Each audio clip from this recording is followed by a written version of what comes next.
Hello everyone, मेरा नाम है विशाल और आज हम शुरू करने जा रहे हैं पॉलिटी। ये हमारा पॉलिटी का पहला लेक्चर होने वाला है। इसी तरीके से जैसे हम करंट अफेयर्स कर रहे हैं, हम पॉलिटी को भी साथ के साथ लेकर के चलेंगे और हम कोशिश करेंगे कि हम पॉलिटी के हर एक उस पहलू पे जाकर के बात करें जो आपके एग्ज़ाम पॉइंट ऑफ व्यू से बहुत ही ज़्यादा इंपॉर्टेंट है। बाकी जो कोर इंपॉर्टेंट सब्जेक्ट्स हैं उनको हम आगे देखेंगे। फ़िलहाल हम पॉलिटी से शुरुआत कर रहे हैं। तो पॉलिटी देखिएगा, आज ही पहली क्लास है तो उसको हम थोड़ा सा लाइट रखेंगे।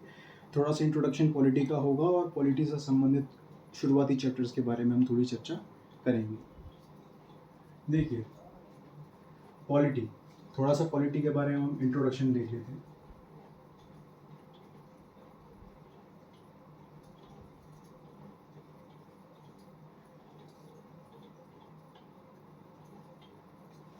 पॉलिटी का हिंदी में मतलब होता है राज व्यवस्था। पॉलिटी का मतलब क्या होता है? राज व्यवस्था। राज व्यवस्था दो शब्दों से मिलकर के बना है। एक राज्य, दूसरा व्यवस्था।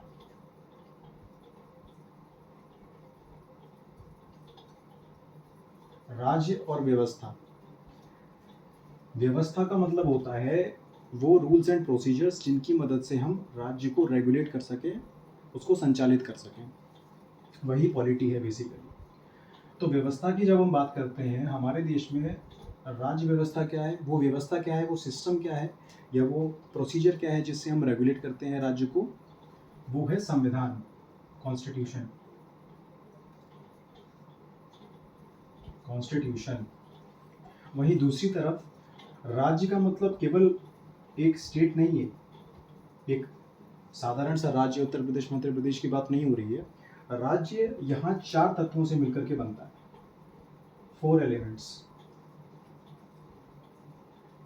वो चार तत्व क्या हैं? पहला, आबादी, पॉपुलेशन। भाई बिना पॉपुलेशन के कोई राज्य कोई देश कैसे बन सकता है और उसको संचालन कैसे किया जा सकता है? आबादी होगी तभी तो आगे बात बढ़ेगी। पॉपुलेशन के साथ साथ दूसरी चीज, जो दूसरा आयाम है, जो दूसरा एलिमेंट है राज्य का, वो है टेरिटरी, वो क्षेत्र, एक क्षेत्र की बात हो रही है। तीसरा जो इसका एलिमेंट है वो है सरकार, गवर्नमेंट। बिना गवर्नमेंट के रूल्स, पॉलिसीज, कानून इत्यादि नहीं बन सकते और पॉपुलेशन और टेरिटरी को मैनेज करने के लिए रूल्स और कानून की आवश्यकता पड़ती है, जो कि गवर्नमेंट करती है। चौथा जो सबसे इंपॉर्टेंट पहलू है इसका, राज्य का, वो होता है सोवरेंटी, संप्रभुता। सोवरेंटी, सोवरेंटी का मतलब होता है कोई भी राज्य या कोई भी कंट्री अपने आंतरिक और बाह्य मामलों में निर्णय लेने के लिए स्वतंत्र है। कोई इसके ऊपर, कोई बाहर से कोई प्रेशर नहीं आ रहा, कोई उसे कंट्रोल नहीं कर रहा है। अगर कोई कंट्री अपने निर्णय, चाहे बाह्य हो, चाहे इंटरनल, चाहे एक्सटर्नल अफेयर्स हो, उनसे रिलेटेड कोई भी डिसीजन लेने के लिए अगर फ्री है तो वो सोवरेन है। इसे कहते हैं सोवरेंटी। इन चार एलिमेंट से एक राज्य बनता है। संविधान से व्यवस्था आती है और इस राज्य व्यवस्था को ही हम पॉलिटी कहते हैं। ठीक है, आप लोग बीच बीच में पॉज करके इसका स्क्रीनशॉट ले लीजिएगा या चाहे तो पॉज करके नोट डाउन कर लीजिए। मैं साथ के साथ मिटाता जाऊंगा और आगे समझाता जाऊंगा ताकि समय मेरा भी बचे और आपका।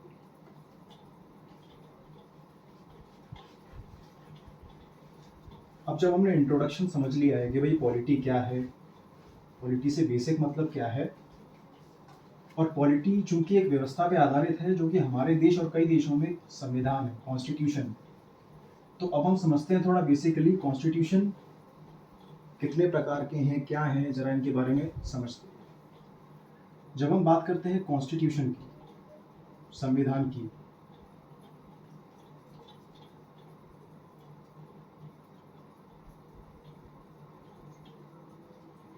मुख्य रूप से संविधान दुनिया में जो देखे जाते हैं वो दो प्रकार के होते हैं। एक होता है कोडेड, कोडेड यानी कि रिटन,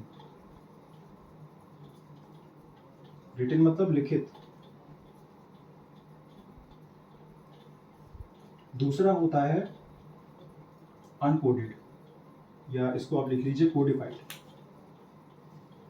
साथ के साथ लिखते चलेंगे तो आपका भी समय बचेगा। कोडिफाइड और अनकोडिफाइड। अनकोडिफाइड का मतलब होता है अनरिटन, जो लिखा हुआ नहीं है। कुछ प्रोसीजर्स हैं, कुछ टेक्स्ट हैं, उनके आधार पर काम चल रहा है। लिखित और अलिखित। उसी प्रकार से कुछ और फैक्ट्स जान लीजिए संविधान के बारे में। दुनिया का सबसे छोटा संविधान कौन सा है, स्मॉलेस्ट? वो है अमेरिका का। कितने आर्टिकल्स हैं उसमें? Total 7 articles. वहीं दुनिया का सबसे लार्जेस्ट संविधान किसका है? इंडिया का। कितने आर्टिकल्स हैं इसमें? 395 आर्टिकल्स। बेसिक आर्टिकल्स 395 हैं। इसके अंदर संविधान संशोधन हो करके 450 या उससे ऊपर हो गए हैं, लेकिन जो बेसिक, जो बेस या मूल आर्टिकल्स हैं वो 395। इसके अलावा हम ये पढ़ेंगे कि संविधान, दुनिया का सबसे पुराना संविधान कौन सा है, ओल्डेस्ट? तो हम बोलेंगे अमेरिका का सबसे पुराना संविधान। ठीक है। और न्यूएस्ट, सबसे नया संविधान किसका है? तो हम बोलेंगे क्यूबा का। कब बना भैया? 2019 में। इसे नोट डाउन कीजिए। अब संविधान के ऊपर कुछ बेसिक चर्चा हमने कर ली। हमने संविधान का क्या महत्व है व्यवस्था बनाने में, राज व्यवस्था यानी पॉलिटी के अंदर, वो भी देख लिया। अब हम जरा बात करेंगे अपने मेन चैप्टर की तरफ, जो हमारा पहला चैप्टर है। इंट्रोडक्शन के लिए इतना बहुत है, इससे ज़्यादा हमें रिक्वायरमेंट नहीं है, ना पूछा जाता है। अब चैप्टर 1 डाल लीजिए आप। जो पहला चैप्टर आपको मैं पढ़ाने जा रहा हूँ वो है संविधान का विकास क्रम, कॉन्स्टिट्यूशनल डेवलपमेंट।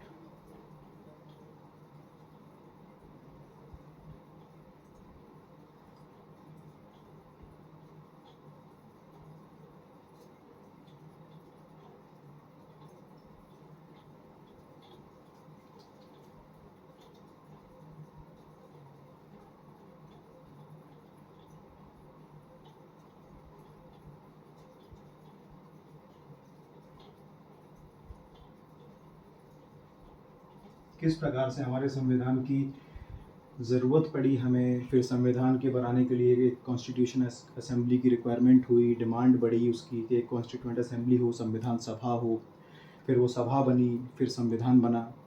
इस प्रकार से हम आगे समझेंगे कि कैसे हमारे संविधान का निर्माण हुआ और ये पूरी प्रक्रिया क्या थी। सबसे पहले हम बात करते हैं कि भाई संविधान की हमें रिक्वायरमेंट हुई क्यों ज़रूरत पड़ी हमें संविधान की। तो इसके लिए हमें पीछे जाना पड़ेगा ब्रिटिश काल में, ब्रिटिश एरा। जब ब्रिटिश एरा भारत में था, शुरुआती दौर को छोड़ दिया जाए तो धीरे धीरे चलते चलते इस देश की अर्थव्यवस्था उन्होंने इतनी ख़राब कर दी और इस देश की हर तरीके से रीढ़ की हड्डी उन्होंने तोड़ के रख दी। तो बाद में हमारे ही देश के क्रांतिकारियों ने, हमारे ही देश के लोगों ने कहा कि अब बस बहुत हुआ, अब हमें चाहिए सेल्फ रूल, यानी कि स्वराज। अपने लोगों को हम खुद ही रूल करेंगे, हमारा देश है, हमारी सरजमीन है, हम खुद ही खुद को रूल करेंगे। We want self rule. अब जब सेल्फ रूल की बात उठी तो सेल्फ रूल करने के लिए जो सबसे पहली चीज़ हमें ज़रूरत है वो है कि हम कुछ सेट ऑफ रूल्स और प्रोसीजर्स बनाएं जो कि हम अपने देश के लोगों पे लागू कर पाएँ, उसमें सभी का भला हो, सभी का इक्वल डेवलपमेंट हो। ऐसा करने के लिए संविधान बनाना पड़ेगा और संविधान बनाने के लिए हमें एक असेंबली की ज़रूरत है, एक सभा की आवश्यकता है, जिससे हमने बोला demand of constituent assembly, constituent assembly. इसी को हमने बोला संविधान सभा। ठीक है, तो संविधान सभा की डिमांड स्वराज के लिए उठी, क्योंकि हम लोग ब्रिटिश एरा में पूरी तरीके से बर्बाद हो चुके थे। एक फैक्ट मैं आपको बता देता हूँ, 1757 की शाम तक हमारे देश की जो जीडीपी कंट्रीब्यूशन था ग्लोबली वो लगभग 24% था, और आज़ादी तक आते आते ये तकरीबन 3 से 4% बचा। हमारे देश का भारी मात्रा में जो रिसोर्स था वो देश के बाहर चला गया और उसका मिसयूज़ हुआ। इसके पीछे अलग कहानी है, वो आप हिस्ट्री में पढ़ेंगे अलग से। अभी के लिए इस पॉइंट को नोट कर लीजिए।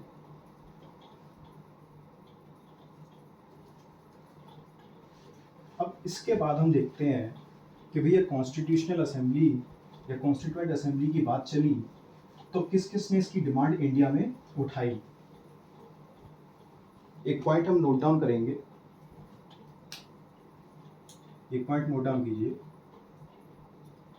कि ग्लोबल लेवल पे सबसे पुरानी, यानी कि पूरी दुनिया में सबसे पुरानी जो कॉन्स्टिट्यूएंट असेंबली बनाई गई वो अमेरिका में फिलाडेल्फिया में बनाई गई। ओल्डेस्ट कॉन्स्टिट्यूएंट असेंबली को अब मैं CA करके लिखूंगा, कॉन्स्टिट्यूएंट असेंबली।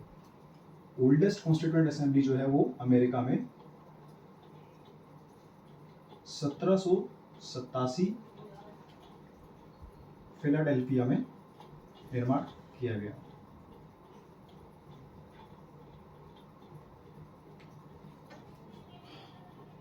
ठीक है, आगे बढ़ते हैं।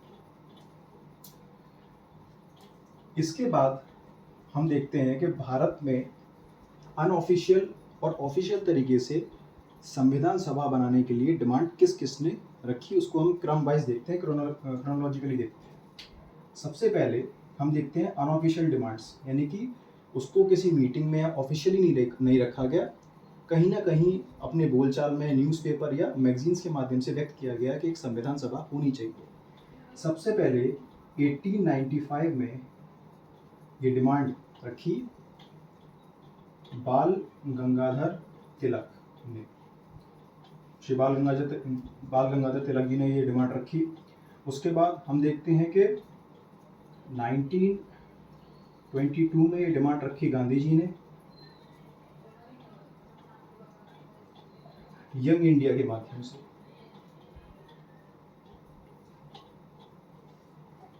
उसके बाद 1924 में ये डिमांड श्री मोतीलाल नेहरू जी ने रखी।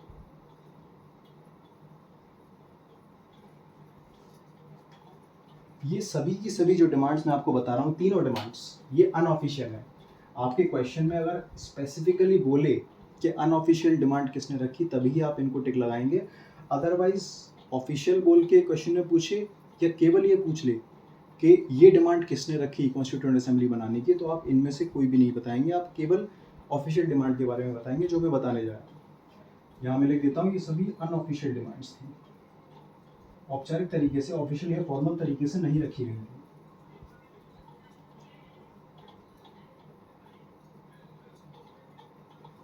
Unofficial demands of constituent assembly. अब बात करते हैं औपचारिक डिमांड्स, ऑफिशियल डिमांड्स जो रखी गई towards the formation of constituent assembly, संविधान सभा के निर्माण के लिए औपचारिक जो डिमांड रखी गई, official demands for constituent assembly formation.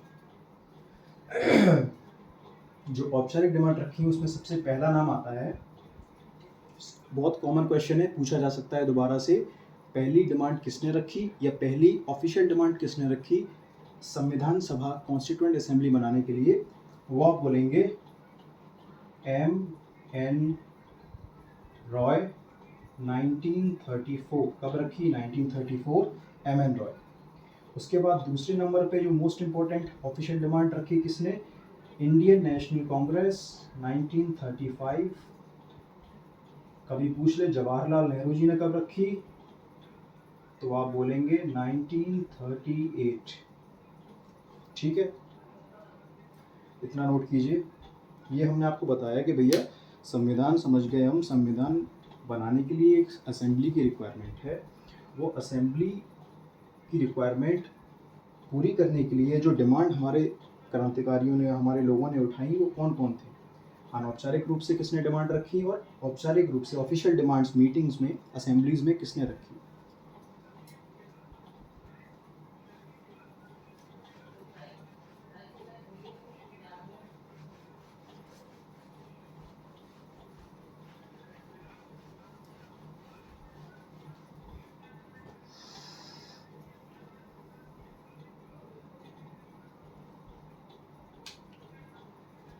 अब क्या हुआ कि जब ये डिमांड्स ब्रिटिशर्स के सामने रखी गई, ब्रिटिश एम्पायर के सामने रखी गई भारत में, तो उनका प्रतिक्रिया ये थी, चूँकि डिमांड रखते रखते सेकेंड वर्ल्ड वॉर का टाइम आ गया था, उन्होंने कहा भैया 1940 में उन्होंने बोला ठीक है हम आपकी कॉन्स्टिट्यूएंट असेंबली की डिमांड मान लेंगे, but after the second world war Britishers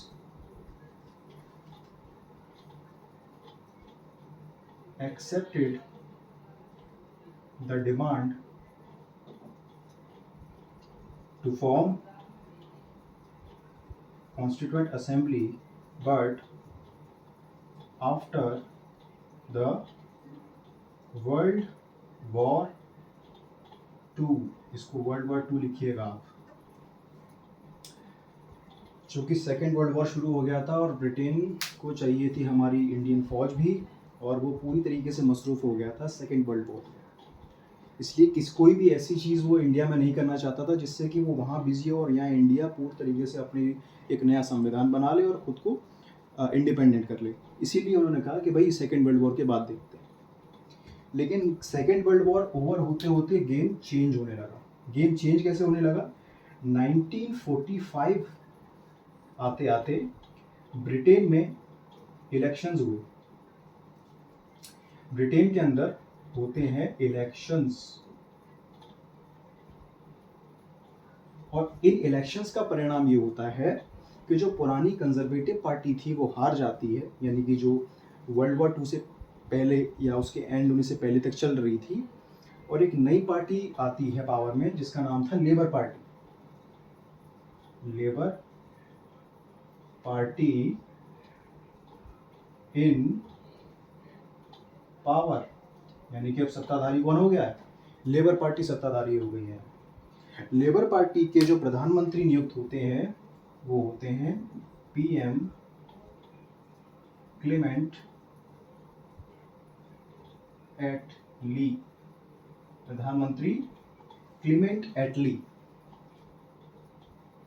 ठीक है, क्लेमेंट एटली ने एक काम ये किया कि भारत में चूंकि लगातार संविधान सभा बनाने की डिमांड उठ रही थी, कॉन्स्टिट्यूएंट असेंबली बनाने की डिमांड उठ रही थी, क्लेमेंट एटली ने एक मिशन भेजा भारत में जिसका नाम था कैबिनेट मिशन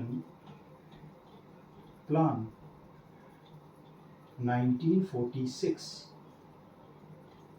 इस कैबिनेट मिशन प्लान को भेजा गया कि भैया जाकर के कॉन्स्टिट्यूएंट असेंबली और जो भी डिमांड इंडिया की है, और इंडिया के अंदर जो अब लगातार बदलता परिवर्तन हो रहा है, वहाँ के लोगों के अंदर लगातार एग्रेशन उठ रहा है, उसको समझो क्या हो रहा है वहाँ पर और उस पर अपनी रिपोर्ट तैयार करो।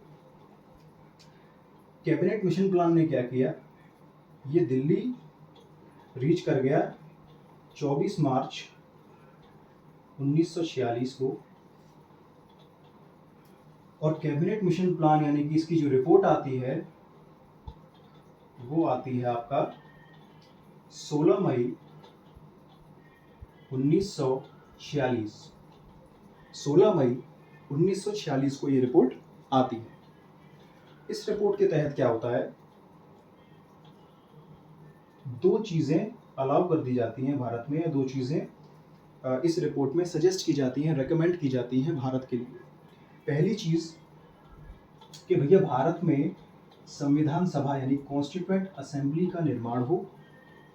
दूसरा, जब तक संविधान नहीं बन जाता तब तक भारत में एक अंतरिम सरकार रहेगी, एक इंटरिम गवर्नमेंट रहेगी।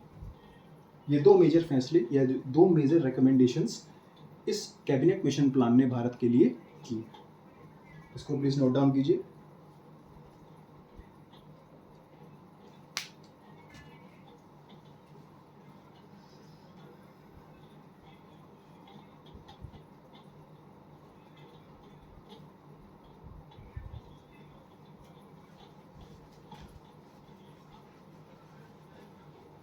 अब ये रिकमेंडेशंस प्राप्त करते ही भारत के अंदर एक उमंग दौड़ पड़ी और संविधान सभा के निर्माण के लिए इलेक्शंस शुरू हो गए।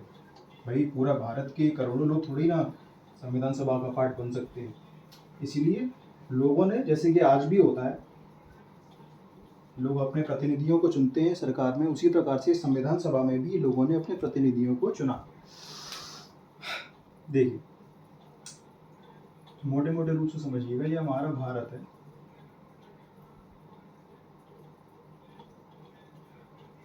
भारत में दो प्रकार की व्यवस्थाएं थी, दो प्रकार के रूल करने के तरीके थे ब्रिटिशर्स के, एक डायरेक्ट और एक इनडायरेक्ट। डायरेक्टली वो रूल करते थे जिन एरियाज पे, उन्हें बोला जाता था British provinces, British province, British प्रांत। वहीं दूसरी तरफ कुछ ऐसे क्षेत्र थे जहां राजा रहते थे, वहां ब्रिटिशर्स का रूल वहां भी था, लेकिन इनडायरेक्टली था। राजा रूल कर रहा है, उसके ऊपर ब्रिटिश गवर्नमेंट है, यानी कि उन्हें हम बोलते थे princely states, princely states, British province, princely states. ठीक है, इन प्रिंसली स्टेट्स से कुछ लोग नॉमिनेट हुए संविधान सभा का भाग बनने के लिए, और ब्रिटिश प्रोविंसेस से लोगों ने इलेक्शन के माध्यम से कुछ लोग चुने संविधान सभा का भाग बनने के लिए। इन कुल लोगों की संख्या निकली 1585। 1585 लोगों का एक तरीके से इलेक्ट किया गया है संविधान सभा के निर्माण के लिए, जो कि एक अच्छी खासी संख्या थी किसी सभा के लिए। इसमें फर्दर इलेक्शंस होते हैं और इस संख्या को घटा करके 389 कर दिया जाता है, 389, और इस संख्या को फाइनलाइज कर दिया जाता है कि भैया हमारी जो संविधान सभा होगी उसके अंदर कुल 389 मेंबर्स, 389 लोग होंगे।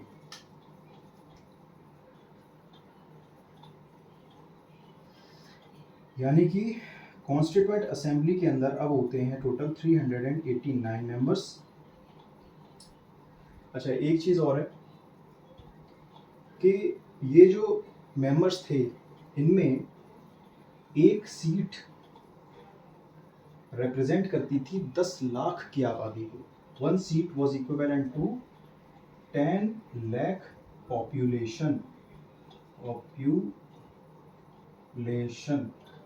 इस चीज को भी आप नोट अलग से कर लें, इस पे सवाल बन चुका है और बन सकता है। 1 seat was equivalent to 10 lakh of population. अब हमने देखा कि भैया संविधान सभा जो है उसमें टोटल 389 मेंबर्स आ गए हैं। ये जो 389 मेंबर्स थे, इनमें 93 मेंबर्स तो थे भैया प्रिंसली स्टेट्स से, प्रिंसली स्टेट्स, समझ गया। और इनमें 296 लोग जो थे, उनमें भी 292 लोग, 292 ब्रिटिश प्रांतों से थे, ब्रिटिश प्रोविंस, यानी कि वो क्षेत्र जहां इनका डायरेक्ट रूल था, ब्रिटिश प्रोविंसेस। और 4 लोग थे कमिश्नरीज से। Commissionaries were like union territories of that time.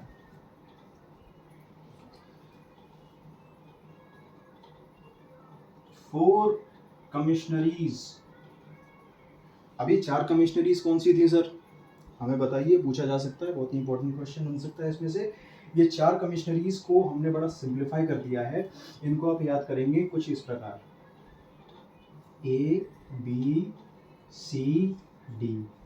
ये तो सर बहुत सिंपल हो गया, ABCD याद करनी है, बचपन से याद करते हैं हम लोग, बिल्कुल वैसे ही याद करना, और बहुत याद किए हुए आपके नाम होंगे।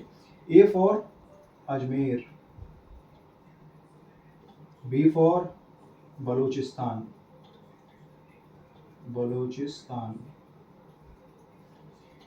सी फॉर कूर्ग, COORG, कूर्ग, कर्नाटका वाला जो रीजन है उसमें है, C for Coorg, and D for Delhi. ये 4 कमिश्नरीज थी। इस प्रकार से संविधान सभा का निर्माण होता है, उसमें इतने मेंबर्स होते हैं, और वो कहाँ कहाँ से आए हैं ये चीज़ मैंने आपको बता दी।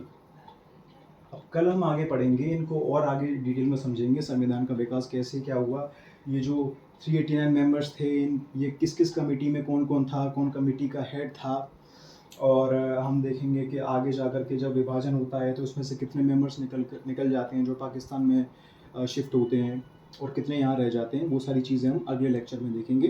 तब तक के लिए आप इन सारी चीज़ों को बार बार रिवाइज करें। क्वेश्चन यहीं से बनेगा, बाहर से नहीं आएगा। जितना टॉपिक मैं आपको पॉलिटी में पढ़ा दूंगा वो आपका बेस भी मजबूत कर देगा, आपके मेंस में भी हेल्प करेगा। और प्री तो आप बस कहीं और जाने की ज़रूरत नहीं है, केवल ये कंटेंट पढ़ें।